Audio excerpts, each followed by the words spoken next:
I think we're going to go ahead and get started then. And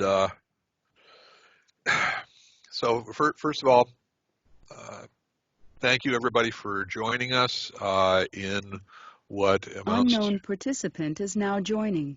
to what basically is a crazy day that unfortunately is probably a portent of things to come. Um, Bob Coppedge, CEO, Simplex-IT, all that kind of fun stuff. And what I wanted to do is to essentially put together, and this has been very, very quickly put together, so bear with me a bit. I've seen a lot of organizations or a lot of posts up there, and I'll actually include this. Everybody's going to get a copy of this slide deck, PDFs, all that kind of fun stuff. Plus, I'll put some additional resources up there. Um, and there just seems to be two types of communications that are going out. Number one is everybody work from home. Everybody should work from home. Working from home is good. We're going to work from home, all that. And then the second are these relatively either detailed or very top level documents that essentially talk about some of the mechanics or some of the tech behind it, but there's not a lot for organizations that are really starting from scratch quickly, meaning that they don't necessarily, I don't want to say that they haven't planned for this because honestly, who has? Um, Aubrey. but Is where now joining. essentially we have these, uh, we have to go from 0 to 60 or 0 to 100 in terms of allowing our employees to work from home. And what I want to do is I want to go over just some of the overall strategies and some of the gotchas. So I want to talk about both the pleasures and the pains.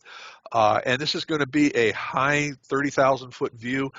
There will have to be some aspects of this that are going to get a little bit technical, and there's also going to be some aspects of this because I can't speak to everybody's situation, so they're going to be kind of loosey-goosey. So bear with me. I think we've disabled all the mics, but the chat's wide open. So please, please, please, if there's a particular question that will be of value, if there would be anything there that would be useful to get some feedback or whatever, please, please, more than usually, put this in the chat because we really want to make this valuable to you guys. Okay. Um, and there's no sales pitch, nothing along those. There's actually one offer for some training stuff, but this is not a sales thing. And we're gonna, Patty, who's the marketing director, and then Kevin Dukavich, tech director. We're kind of putting our heads together, trying to figure out what we can do to help folks on this. So if there's some topics for things we can do, please let us know because we're in this together, everybody. I mean, this is where you find out what you're made of. So anyway, blah blah blah. Corporate work from home strategies until the zombies are gone. Yes, we are probably going to be making some jokes. Whether it's a whistle past the graveyard or making light of the situation, don't know. But that's the title that we came up with, and by we, of course, I mean me. Some caveats. First of all, I'm going to use all my healthcare expertise here today. I have none, so we're done with that. So don't look for me, or I may give an opinion on a couple of things, because I certainly have them, but that's all they are. Do not, for the love of God, do not take anything I say about the specific healthcare aspects of this as gospel in any way, shape, or form. Again, we're pretty much looking at this as we're talking about small to medium businesses that don't already have the technologies in place or fully implemented. So if you've already got stuff in place, there'll still be some useful, especially on the planning and discussion standpoint. But you may already have some of these things and go, well, I already know that. We're at a 30,000 foot view, so there's a lot of glossing over. We may use a couple of products here that we'll talk about, but it's just simply as examples. You probably already have some of the tools necessary that will be helpful for you. And again, I'm going to say a couple of bad jokes. And please, please, especially if any of you know people who are actually burdened by the situation more than just the rest of us, please accept my apologies ahead of time. Nothing new here. This is the way I am. And again, as always, I am a condescending, opinionated, arrogant, crotchety old geek. but I take it as well as I dish it out. So please give some feedback through the chat window so we can have it. And I see, Kurt Ketchum joined, who's one of our senior techs. So Kurt, you get the chance of correcting me when I say stupid tech things. Yeah, I just shot your hour. So throughout this whole thing, I'm going to actually identify takeaways. And there's really two types of takeaways here. One are things you should think about, or the brain things, and the second are brawn, where these are actually action items. So these are things that, in my opinion, especially if you're an organization that needs to implement this type of stuff very, very quickly, these are basically things that I think you should actually do or take seriously while we go through with it. So. Okay, and our agenda, speaking of Kurt, our agenda is, first of all, we're going to just talk about the challenge that we're facing, and then we're going to go through some of the technologies that are available. And again, these are technologies that are relatively easy to quickly implement, probably. All right, we're going to talk about some collaboration tools, and we also will talk about some planning that you need to take into account and go through that. And the topic of the day, the topic for today is we want employees to be able to perform job duties from home that meet the following criteria so they can be productive, secure. Is now joining. It's economic, so you're not, busting the bank in order to get this done. And perhaps most importantly, they're realistic.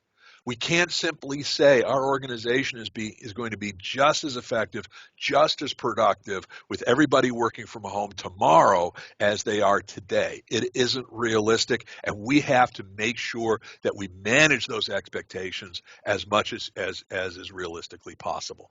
And no matter what you plan, you're going to be surprised. It's going to end up different. The two statements I always love was one, God laughs at plans, and initial plans never survive first contact with the enemy. Both of those are probably going to be incredibly true for the next week or so. But we have to plan, we have to consider what's going on, and we have to make at least preliminary value judgments on things that we'll be talking about throughout this. Okay? I love this triangle because it is, whenever you're talking to any organization, and you can even talk about social, family, whatever, whenever we talk about needing to do something, there is always this triangle of time, cost, and quality. And quality can be quality is dependent upon the project. So you may look at it from a productivity standpoint. You may look at it from a security standpoint. However you want to define productivity, or excuse me, that quality is absolutely up to you. But here's the thing. This triangle is pretty much etched in stone. You cannot impact one of these three things without impacting the other two. So if somebody says, I want a project done quicker, it's either going to cost more, increasing the cost, or the quality is going to suffer. We're not going to hit as many features as we wanted to, or security is going to be lax. So cost is going to increase, quality is going to shrink. If we want it to cost less money, we're either going to have to do it as a lower priority or lower skills, time increases, or quality suffers. If we want quality to increase, so on and so forth. That is incredibly true here. It's incredibly true here. So one of the first things that we're going to have to do when we're starting to plan on this is we're really going to have to say, which of these three can we suffer? And the answer, none of them, cannot be. Then you're just wishful thinking. To a certain degree, when it comes time, if you're absolutely working on a strict budget, well, does that mean we can actually do less, or we have to take a couple shortcuts, or whatever? And whatever the answer is, it's absolutely fine. It's your organization, not mine. But this is one of the things, and not just in this circumstance or situation, but whenever you're evaluating stuff, this is absolutely this is a fantastic triangle. We don't teach it enough. We don't talk about it enough. But keep this in mind, because I'm going to refer to this while we're going through this whole presentation. Calvin Beverly. Okay. Is now joining. So here's takeaway number one. And see, it's a brain. There's a brain there. So start with a conversation throughout when I talk about, we're talking about management, but when I mean management, I'm really talking about the pivotal people who can add the most value because of their familiarity. So you can have people who are not traditionally considered management, but they know what you guys do as far as the goods and services that you deliver. What's most important in terms of keeping your business continuing to provide goods and services to your clientele? Which is really, at the end of the day, that's all we're trying to do. We're trying to keep you guys productive. And you can't solve everything for everyone on every day. You have to prioritize what's most important. And then what can you do? If you're a manufacturing company and there's stuff that has to be done on the shop floor, probably not going to be done from home. Okay? Similar, there may be roles or jobs or things that can be done better, more effectively, less effectively. So you want to try to have that discussion about what's most important and what's doable and what kind of flexibility that you can have. And keep in mind, one of the things that happen, if you can find a way, now, keep in mind, there's a lot of people who are talking about how there may be actually mandatory closures or whatever, in which case, hey, totally different scenario. But if you can get a high percentage of people or a good percentage of people to work from home, you can then take the rest of the people who have to work in the office and still come up with ways to keep the whole separation thing so that they're not working in close quarters. So you can take advantage of the benefit that you get from one work group, and use that to actually improve the safety and health of the group that it would still be working from the office, assuming that there is a subset of that. So when we talk about technology, we're going to talk about, first of all, where's the data, which is really one of the big things. And then we're going to talk about plumbing and where's the work being done, and then we'll go over some tools. Okay? So first of all, data is usually in one of two places, actually three. We'll get into this in a minute. Cloud-based data. Cloud, and again, cloud really means it just isn't on-premise. So your organization could actually have your own resources using Amazon Web Service, AWS, or Azure, or the like. And they're just like your own servers, but they're not in the cloud. We'll talk about why that's important. Also, you could have just web-based services such as Office 365, Salesforce, whatever. But that's one. The cloud-based data. And here's the important thing for that is that we're not dependent upon remote users connecting to the corporate resources. We'll talk about that in a minute. Versus on-premise, which is traditional. You got your server on-premise at your corporate location. You got data there. All right. In the second case, the on-premise data, we have to connect to the corporate resources. All right. We'll talk about the two. Second takeaway, cloud-based systems can usually be done from different locations with minimal effort. That's why cloud solutions are so fantastic when you have remote workforces like traveling sales folks and all that kind of fun stuff. So the exception to this is if there's security reasons. So you may have resources, and this is an IT question to whoever your current IT provider is, where you have resources up in the cloud, but you've restricted it so only people from certain locations or from certain hardware can get access to it, which is that's a good configuration. If that's the case, you probably can find ways to make it so that people can connect from their home. From their homes, and we'll talk about what equipment they're going to be using as we go on. So, but otherwise, the cloud-based stuff, especially like Office 365 or Google Docs, G Suite, Salesforce.com, any of that kind of stuff can usually be done from different locations with minimal effort. Okay. So let's get back to the on-prem data. So now we're going to get a little bit geeky. First of all, when we talk about data, it's plumbing. It really is. Whenever you download or upload a file, you're basically taking that file, which is a bunch of ones and zeros, bits, which then become bytes, how much meg or kilobytes or megabytes or gigabytes or terabytes or whatever, and we're then transmitting it across the pipes. So, and it's very simple, that the thicker the pipe, the more data we can transmit. That's why whenever you see a commercial for Spectrum or whatever, they're going to talk about how much meg, how many millions of bits can be uploaded or downloaded. And the thicker the pipe, the more data can be transmitted. Too much data, not enough pipe, you end up with data congestion and problems. And the reason I point this out is this is a very, very, very, very, very, very, very, very, very, very simple network for a corporation. And what we have here is we've got a server. The server has all the data. That has all of the files, applications, all the program, all of that kind of fun stuff. And then we have a switch, which is basically a traffic cop to keep all the data flowing. And we have all of our end users. And each one of these folks, and there could be hundreds of them, and there also could be many servers and many switches. Oh, look, we have a printer. Isn't that nice? In all of these cases, all of this stuff happens internally. And then we have the internet with everything on the outside connected through a firewall. We'll talk about the firewall in a minute. All of this data flows at 1 billion bits of information per second. So 1 gigabit. Now, you also may hear about megabits. That's 1 million. So that's 1/1000th of a gigabit. So everything here is, and by the way, older networks can be slower. There are some ways that newer networks can be faster, but this is pretty good average for what we see mostly.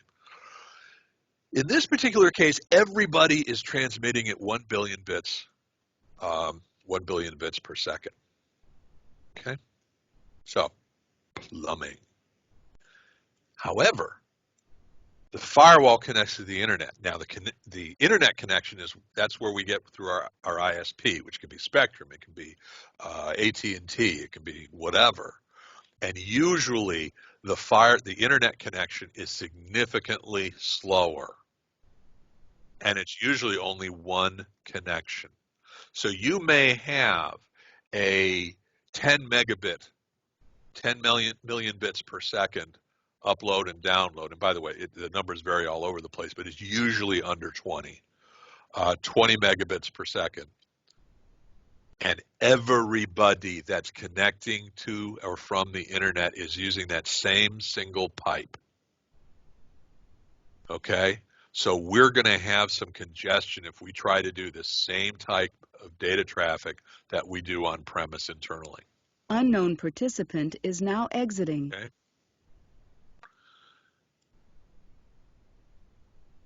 So what happens is, when we want to connect to on-premise stuff, and we'll get into how and why, is we essentially have the home user who then connects through their own firewall through their own network, connects through the ISP, which whatever speed they have, then through the internet they connect back to that firewall through the corporate connection, and then to the server. Now the problem is that even with just this one connection going on, you're never going to get faster than the slowest hop. So if this person has a slow internet connection of, let's say, 5 megabits, it doesn't matter how fast the corporate connection is. Their home connection of 5 megabits is going to hold everything up. Plus, if we have 100 people all trying to connect through this internet connection, they're all going after that, let's say, 20 megabits per second connection here. So it is very easy, if we try to do things the way that we've always done them, for one user, yeah, we'll probably be okay.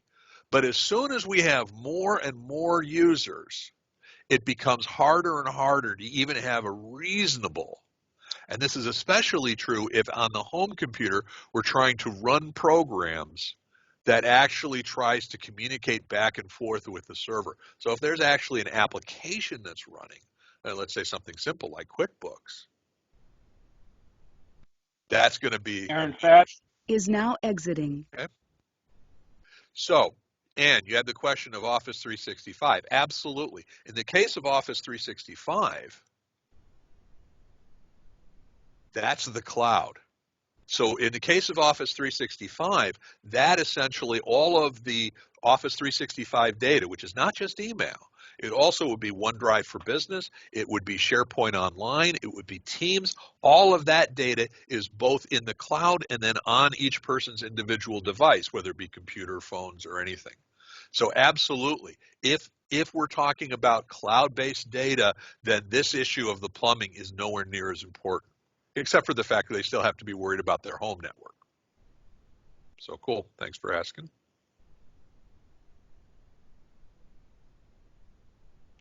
But here's an example of how this thing can work or have problems. Is if you have a 100 megabyte file, all right, it takes about 1 second or so on an internal network. All right. Now, there may still be some additional time for the files to be written to or from, read from the disks, written to the disks, but the actual transfer of the data, 1 gigabit on 1 gigabit is about 1 second. But if you have a 10 megabit, which is equal to 0.01 gigabit network, about 1 minute and 23 seconds. So huge difference between somebody wanting to do the exact same thing from home versus on premise. Okay, and similarly, as we said before, every user connecting to the company on-premise server is going to be adding to the load on that line. Now, we haven't talked about VoIP phones, voice over IP, but that uses the same conduit, and usually at a higher priority so that we have good phones. Okay, so we need to be careful of this plumbing. And also, the firewall is keeping track of all this stuff. So if the firewall is slow or underpowered, it can add to the bottleneck. So you need to be aware of that. So next takeaway is, what's your internet connection speed? You should have an idea for that, so that way you have an idea of what the bottlenecks are, and then where's our data. So if you can take a look and kind of do an inventory, and do the inventory based on your individual employees, with the question of what do these folks do, and what applications do they use, and then find out where the data is located. Whoever's handling your IT, they should be able to answer that question. So you get an idea of whether they're on premise, whether they're in the cloud, all that. And that way, and your question about like 365, you'll have that questions answered through this takeaway. So if we do need to connect to remote data access, what are the 4 common tools that we can implement relatively quickly? So we're going to go through these 4: virtual private networks, remote desktop services, file sharing, and third-party solutions. First of all, VPN. What we do with a VPN is essentially it's more or less a piece of software that we use that's really between the corporate firewall and usually the end user, in this case the home user, that really creates a secure tunnel so that we know that all the data that goes back and forth, everything that goes back and forth between the corporate, the on-prem network, and the end user at home is secure and encrypted. Okay, we put that into play. It's usually controlled through the firewall, the corporate firewall. This will do absolutely nothing to improve performance, but by doing this, the home user can actually see map drives, can kind of see printers. It gets a little dicey depending upon some things. Although their performance is going to be worse, just set up by this, than if they were on premise because of plumbing, because they're connecting at a significantly lower rate than they would be if they were simply on premise. Now, in most cases, your mileage may vary.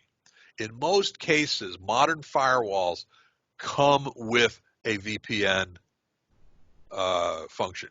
They have the ability to do and to create VPN. Depending upon the vendor, we work with Sophos.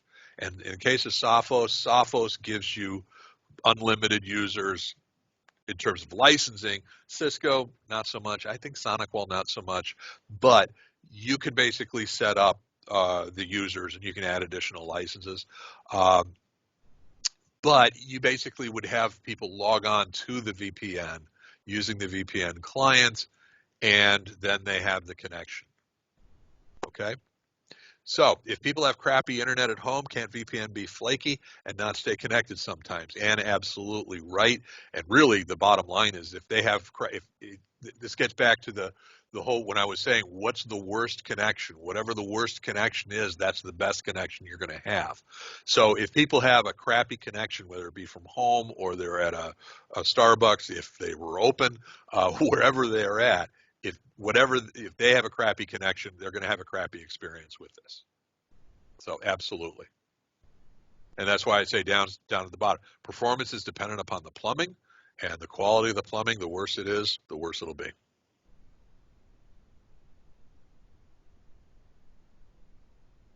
So sometimes users complain, I can connect to the internet, but don't understand why the VPN won't connect. That would be on a case-by-case basis offhand. It may be that if they have a crappy internet connection, that the VPN is, because the VPN has more overhead than the traditional simple internet connection to go see a website or something along those lines. So if it can't get good enough performance for that, that may be why that's coming up. And that's me pulling an answer out of the air. Kurt or Kevin, I see you guys are online. If either of you have a better explanation.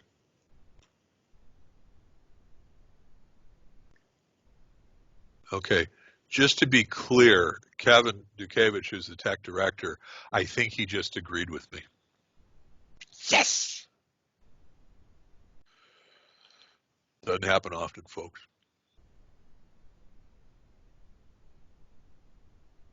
The second is remote desktop. Now, I want to be real clear here. The remote desktop, remote desktop as it stands by itself is an incredibly powerful tool for hackers, just as much as it is for traditional users, all that kind of fun stuff. So you should not at all simply open up remote desktop through your firewall. It should only be accessed through a VPN connection. Okay? This is one of the most popular ways that hackers get into your network is through remote desktop services or remote desktop connections or whatever. And there are some vulnerabilities in different versions of Microsoft Windows Server that make it really, really easy for the bad guys to get in if the firewall lets them. Now, that said, what a home user is able to do, assuming that they have their work computer still at the office and that you're setting them up to be able to do this, is the worker from home can use the VPN to create the tunnel and then log on to their computer at the office. And essentially what's happening is that this connection then is made so that the person here at home actually sees on the screen what's happening at the office computer, and anything they type in and anything they do with their mouse, actually all the work is being done on premise. So we've eliminated the plumbing issue by the real work going on back and forth between the workstation at home and the server. Okay, we've still got data going back and forth between the home, but it's only to update what the screen looks like and to basically communicate the keyboard and the mouse actions that are being done. So by going this route, and in most cases, companies do this by actually creating a server that's dedicated to this function. You could do that, absolutely, but we're interested in getting this stuff up and running pretty quickly. So by going this route, a person would actually be able to log on from home to their computer at the office and pretty much have the same experience. Pretty much, there are some issues as far as graphic cards and all of that kind of fun stuff. Printers need to be set up separately, so if a person has like a home printer, you need to do some configurations on that as far as installing the printers, blah, blah, blah. But it actually works reasonably nicely. Okay, this is especially good if the person is going to be running a program where the data is actually on the computer here, or excuse me, the program is actually on the computer at the office and the data is on the server, because those are really hard to do running remotely. Okay. Third-party solutions. It's similar to remote desktop, but they're more robust. They're expensive, so they're actually services that you would pay for, and they can be anywhere from $10 to $30 or $40 a month, depending per user, depending upon which one you're going for and all of that kind of fun stuff. LogMeIn's Slashtop. I think it's more splash top, but okay. TeamViewer are just some of those examples. What you would basically do is you would install those applications on the desktops at the office, and then the end users from home would log on to a portal and either install an application on their side or just simply use the website, and similar to the remote desktop, would be able to do the same thing. These are very simple, very easy to implement. This one, like I said, doesn't really require the VPN because it's using a different technology to do it. And so this is actually easier to implement in case your firewall doesn't support VPN or there's other issues there. And this gives you pretty much the same plumbing solution as the remote desktop solution does as well. Does the same thing though otherwise. Okay. Next is file sharing. Now, file sharing is a great solution for those circumstances where you're really looking to, what's the word I'm looking for? Oh, share files, where it's really not applications that are being run as much, but there are people who are working on Word documents, Excel, PowerPoint, whatever. And I just threw some of these up there. This would be, I think it was it Ann who was talking earlier about Office 365. So by using Office 365, that essentially keeps track of your files both on your desktop, whether home or wherever, as well as in the cloud, as well as sharing them between users, especially if you do SharePoint Online or Teams. Google Drive is similar, Dropbox similar. Anchor is a product that we use a fair amount.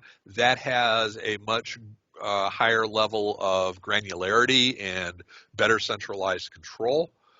So you've got some other options and other capacities there as far as that whole stuff goes. The nice thing on this is that we're not connecting to the on-prem network with this solution at all. So we don't have to, we don't care about that. And to your point earlier, if you have a crappy network connection, these products all give you the ability to actually download the files onto your desktop, the employee's desktop at home, so that they can work on them without having to upload and download them every time they want to do anything. And then whenever they make modifications, the changes then get uploaded up to the cloud. And whenever a new file is added, it then gets downloaded. If you have Office 365, you've already got OneDrive for Business and SharePoint Online. If you've got any kind of Google Doc or anything along those lines, then you've got Google Drive. Dropbox, a lot of those solutions are more for personal stuff. There is a corporate version of Dropbox. I'm not crazy about it, to be honest. Anchor, we like Anchor. It's a lot easier to manage from a central standpoint. From our recommendation would be either OneDrive for Business or Anchor, a combination of those two. One of the nice things about Anchor as well is you can actually synchronize entire network shares. Oh, good point, Kevin. You can actually take network shares and share them through file sharing with Anchor very easily. So it works very nicely. Now, and Kevin just pointed out the warning, absolutely, space matters, and we'll get into how to manage that and the challenges there a little bit later. But yeah, you know, sometimes you got 10-pound bag, sometimes you got a 5-pound bag, and sometimes it's the reverse poundage as far as stuff you got to store. So beware if the home users are, how long will it take to download 1 terabyte on your DSL? You know, it's going to take just a smidge of time, man. Just a smidge of time. It actually, there are sites you can go to that I think it's a download calculator that will give you an idea of how to do that. But here's the thing. You can also prioritize. So you can essentially go to the web, the cloud version of these products, and OneDrive for Business does the same thing. Anchor does the same. I'm really not that familiar with Dropbox or Google Drive. And you can choose which folders you want to start by downloading. So you can kind of prioritize. So you've actually got some flexibility on this. And some cases, like Anchor, you can actually create teams so that different groups are automatically going to get these shared drives and yada, yada, yada. OneDrive for Business, you can kind of do some of that through SharePoint Online. So there's some different options that you have there. But yeah, and Kevin is absolutely right. And this is true from a centrally managed standpoint. If people are going to be using their own hardware at home, is now joining. if they're going to be using their own hardware from home, you don't know what they have there, what they can get there, how much storage they have, how healthy the machine is. We'll talk about that in a couple minutes.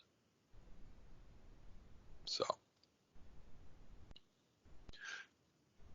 as I said, file sharing is great for document sharing. Some setup is required for home computers. Now, keep in mind, in this case, there's data stored on that computer. There are documents. So at the end of the day, if you then switch so that people are no longer working from home, how are you going to verify that that data has been removed from that home computer? And we'll talk about that a little bit later. All right. It's not so good for applications. Some applications like Microsoft Access or certainly QuickBooks, especially if it's shared between users, doesn't work that great. Also, a lot of these tools, let's start with Office 365 and G Suite, Google Docs, whatever. By default, that stuff is not backed up. If you go and muck up the data or you delete the data and you, after a period of time, you realize, oh, that was a bad mistake, your data is not coming back. Okay. There are third-party tools that allow you, that will give you that backup capability, but it's not there by default. So if you're going to do something like this that's going to have a higher reliance on these tools, you need to make sure that you've got enough backup for the data that's appropriate. And some tools, again, Anchor, have greater centralized management reporting capabilities, because part of the challenge is, what are people doing with this stuff? Are people doing what they're supposed to be? And if you are letting people do this work from home on their home computers, and we'll get into that, you need to make sure you've got enough handle on things, so that you're reasonably safe, for lack of a better word. Okay. So your strategies here, and remember, we're talking about the non-cloud stuff, with the exception of the file sharing. What is you need? Your ease of implementation, one of the priorities. Okay. And you notice it's plural, it's strategies. In some cases, a remote desktop, for people who have to get onto, so let's say the organization has an on-premise payroll system. Okay, well, that needs to be run on-premise. So for that person, let's do a remote desktop connection over a VPN or a LogMeIn or whatever, so they can run payroll on their computer at the office, and there's no data that's being copied to their home computer. And they can do their job, and it's going to perform well, all that kind of fun stuff. Yay! Then you've got other people who all they do is they work on Word documents or Excel documents, and they work on them individually, meaning nobody else works on their documents. Doreen. In that particular case, if they have if they have their own documents and they're not collaborating or anything, then Dropbox will work fine. OneDrive for Business will work fine. Google Docs, any of those things will work fine, depending upon your requirement for centralized control. And then if you've got a team that is working together on projects, then you look at some of the more collaborative stuff, which we'll get into next. Now, it is, and we've actually done webinars in this in the past where we've talked about, we call them the red-headed stepchildren of Office 365. Planner, Teams, Skype for Business, all of those kind of things, which were tools that were included but nobody really knew about. Well, there are a ton of collaboration tools out there that are either free or relatively cheap, or you already even own them. So now's the time to use them. So if you look at Office 365 or Google, Both of them have really great tools, and I'm going to specifically talk about Office 365 because, quite honestly, it's what we use and what we know the best of. So Microsoft Teams is a great tool, but you also have Zoom that's there. But Teams is a great tool where you can essentially do what we're using right now. Okay, so I'm screen sharing and I'm audio sharing, and we could be chatting, and we can transfer files, and we can do all of these things, and none of you, well, except for Kevin and Patty and Kurt, none of you guys are employees here at Simplex IT. But we're using these tools to work together. And we can do the same thing as far as file collaboration, as far as having video conferencing, all of that kind of fun stuff. It's in there. And it works really, really well. You can record meetings. You've got all of the text histories. You've got all of that stuff there. You just have to get people to start using them. And boy, I can't think of a better circumstance or situation to start. Now, here's my offer. Okay. And if it sounds like a sales pitch, boy, do I apologize because that's not. But we have a service that we do, and it's a subscription on our part that essentially has about 140 or so online courses that are available to our clients and customers. It's called Bigger Brains, biggerbrains.com. And what I'd like to do, instead of going over examples and all of that, if you email me, just bob@simplexit.com, I'll get you hooked up with a single account for the Bigger Brains, which has 2 online courses specifically for Microsoft Teams, another one on G Suite, a couple on time management, several on Excel or Word or whatever, and I'll basically get you hooked up for a month for one of the licenses, and please use it. Take a look. Like I said, there's about 2 hours or so of online training to be very specific, and then just go ahead and use that. I'm not going to ask for a credit card. I'm not going to ask for whatever. It's just we're going to leave that there. We'll probably send you an email reminding you that you got it towards the end of the month, and if we don't hear from you, we'll we'll cancel it or whatever. And before you say, it's a whopping $8 value. So whoo, isn't that terribly exciting? But please, if you're going to look, and especially if you're an Office 365 shop and you're not using this stuff now's the time.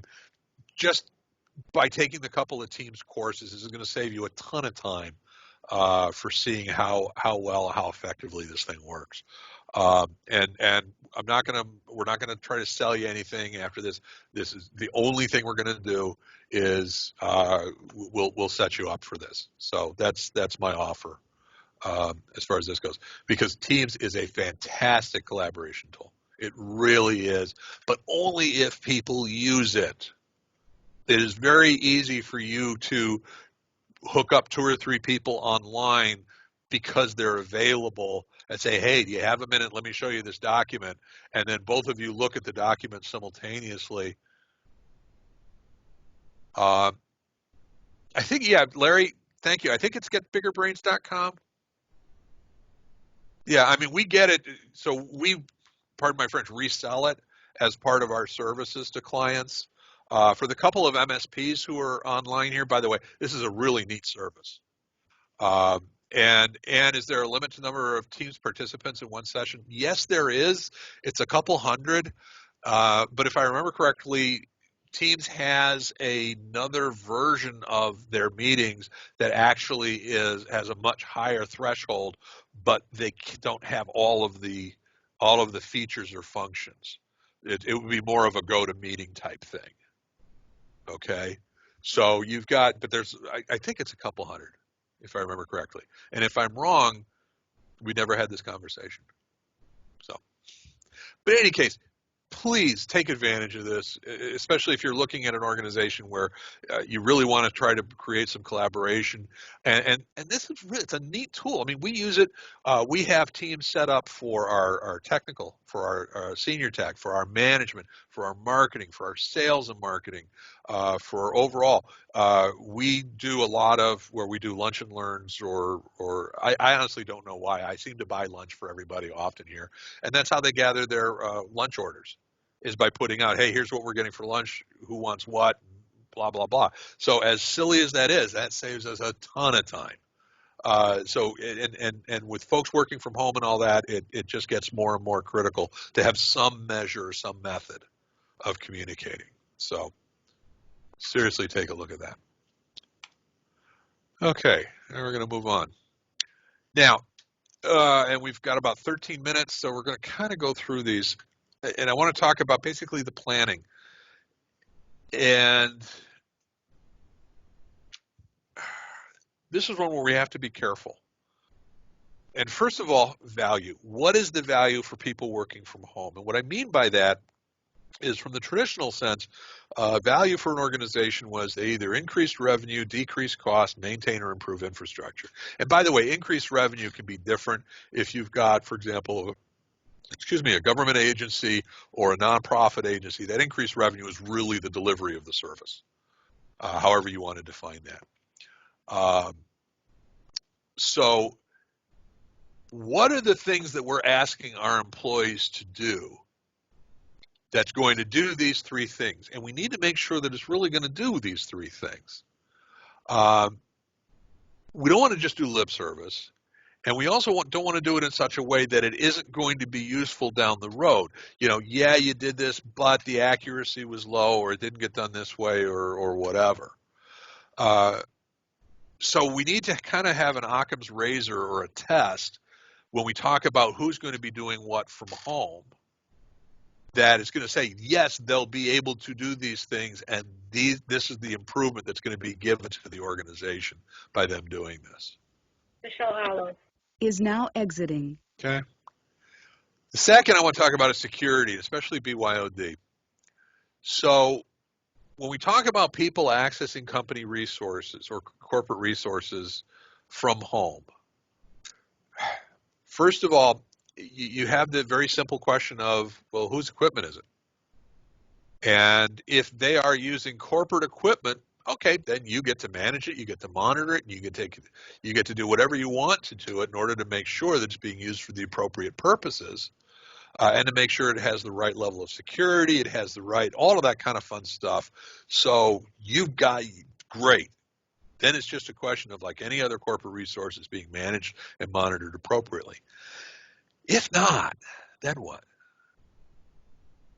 If not, if it's employee owned, how do you know it's a healthy machine? And because the employee said it so?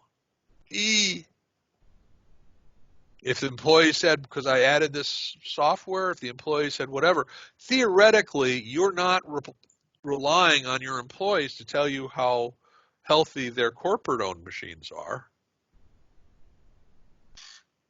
So what level of proof are you going to have for your employee-owned machines?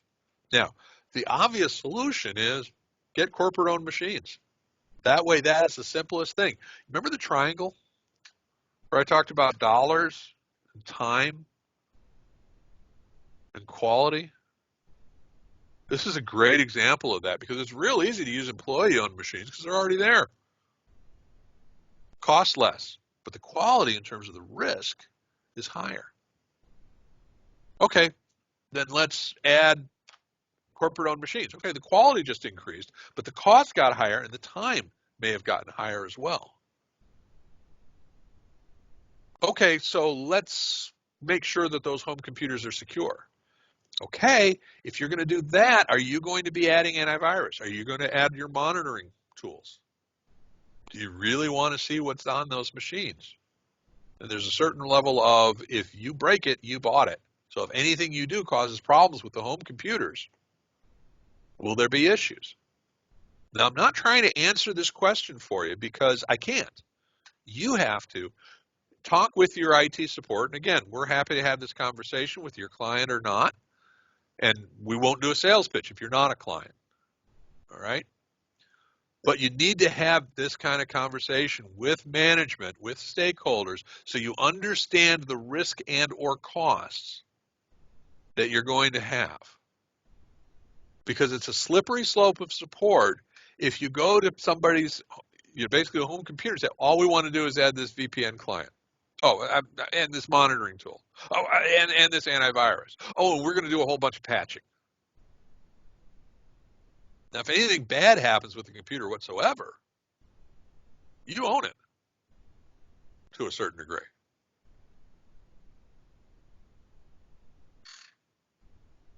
And don't forget the idea that, again, this may all be made moot if we're all going to be staying home. If you have a percentage of workforce that is going to work from home, that will make it easier for you to maintain a healthy environment for the ones that will still be going into the office. Don't lose sight of that.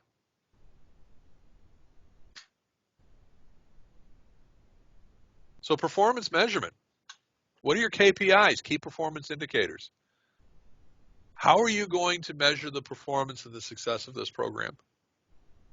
And that's not to say that the people who, produced, 90 widgets in a week are going to produce 90 widgets in a week now. You're probably going to have, what's going to be interesting, I think, is you're going to have some suffering of productivity, but you may get some improvements. There may be, especially if you embark and really embrace this collaboration concept, because you have to right now. It's kind of one of my favorite memes about this whole mess.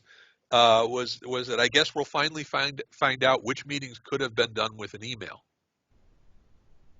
I guess we'll finally find out where there really are savings and productivity improvements that can be had through collaboration tools. If you embrace those, if you actually look to implement them, you may actually find some performance improvements. And perhaps as important on the same thing, you'll also be able to maintain your culture. Because culture, that's what makes us who we are. That's what helps employees understand what they're going to do and how they're going to do it, what they should or shouldn't do.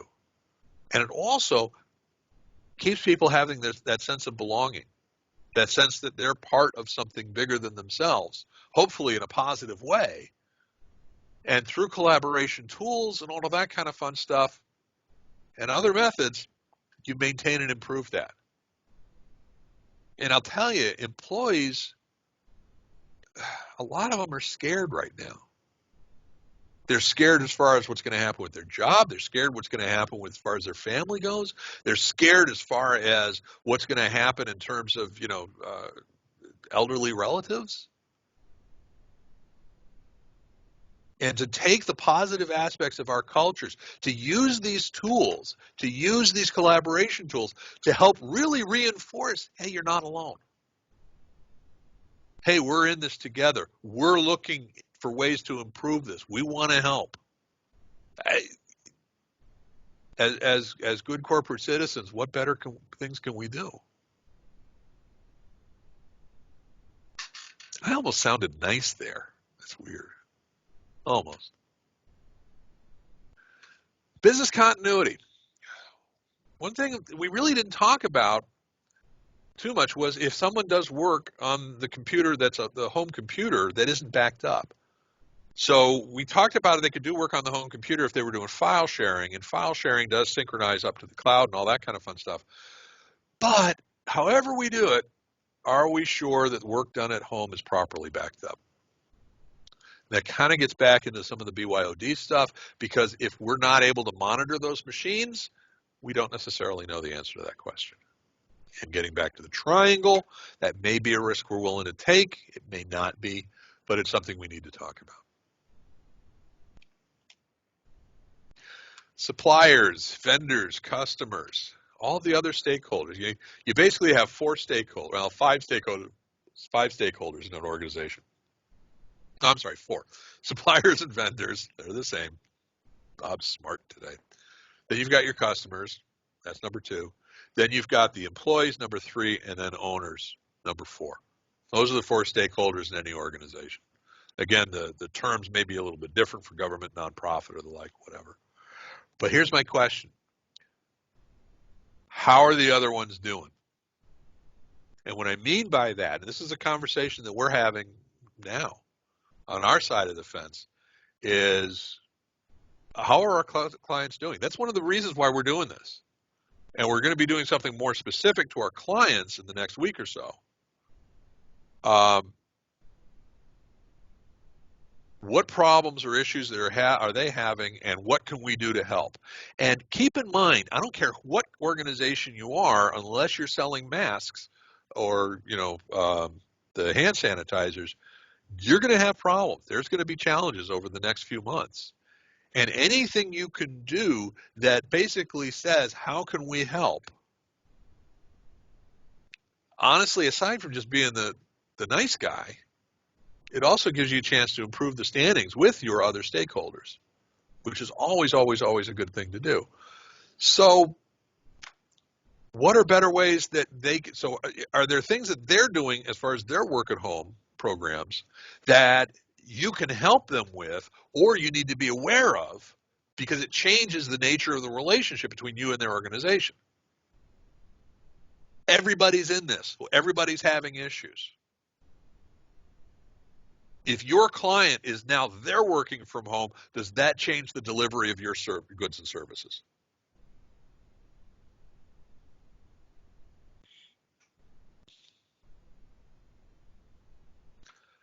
So, last takeaway. Have a tabletop discussion. Like I said, get together with some key folks. What does this mean? How are you going to implement it? Talk to your IT support people. We're happy to be part of that conversation. Obviously, we're happy to be your IT support people, but we're also happy to just help them along, give them a little bit of a different view on the stuff. Not looking to take anybody's job, certainly not at this point.